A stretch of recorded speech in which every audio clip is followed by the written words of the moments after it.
With concerns over Joe Biden's health, he has described himself as a transition candidate. And with the recent announcement of Kamala Harris as his running mate, voters are eager to know more about the woman who could take over should Biden step down. White House correspondent Jenn Pellegrino has this report. Joining me now is attorney Harmeet Dillon. Harmeet, thanks for taking time to be with us today. My pleasure. Happy to be here. You've known Kamala Harris for a number of years, working in legal circles with her. Do you think she was the right pick for the ticket? Well, I think she was the right pick for the Republican ticket because we have a lot to talk about her negatives. But in terms of the Democratic ticket, I think it was a surprising choice because she has a lot of baggage and she doesn't deliver particular geographic locations, since California was already going to vote for Joe Biden or the Democratic ticket, whoever was on the ticket. And so from that point of view, I think it's an odd choice. But Joe Biden boxed himself in very early, limiting his choices to a woman of color. And a senator is a traditional choice for a running mate.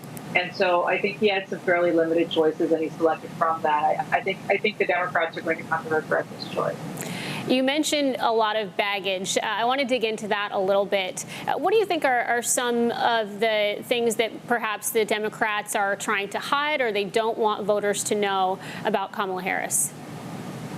Well, it's one thing to be a Bernie Sanders who has a lifelong history and consistent history of being a progressive. So that's something that we all understand. What you have with Kamala Harris is much more dangerous. She is somebody who will say or do anything to get elected or to get to the next position in her life. And this starts with her first race for office here in San Francisco, where I knew her then when she was running for district attorney. She was running against her boss, who was a very bad district attorney. And so she ran on a law and order platform, and everybody believed that she would be tough on crime. She immediately betrayed those promises when she refused to seek the death penalty for a cop killer and for the murderer of a family of 3. And since that time, she has abandoned all of her very tough on crime, at least on paper, positions regarding drugs, regarding a number of other issues, and she's gone in the opposite direction. And so she has compared our police to the KKK. She joins calls for defunding the police. And so when you look at a person with that history in just a 20-year span, you really have to question whether that person stands for anything. Biden has had some pretty decent support among African-American voters. It's certainly surprising given some of the comments he's made in recent weeks, at least. And Kamala, in her campaign, had about 6% support from the black vote. Why do you think why did they choose her? Well, they chose her because they had a limited pool of candidates to choose from. A woman of color who has some name ID. So that's her. But her name ID is not good, as you pointed out.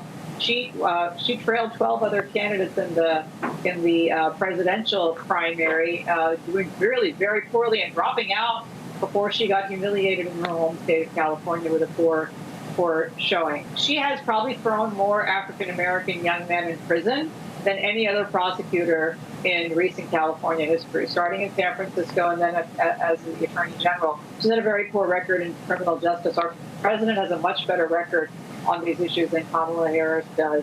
And so I don't think she's going to necessarily boost the African-American vote, because I think she's perceived as a phony in many places. And the president, by contrast, is actually doing much better with the African-American vote than many prior Republican presidents have. And right now he's polling even better than he did in 2016.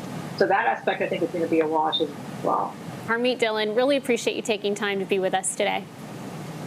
Thank you. My pleasure. Want to see more videos like this? Click on the link below and subscribe to One American News on YouTube. And call your cable provider and kindly demand that One American News is added to your lineup.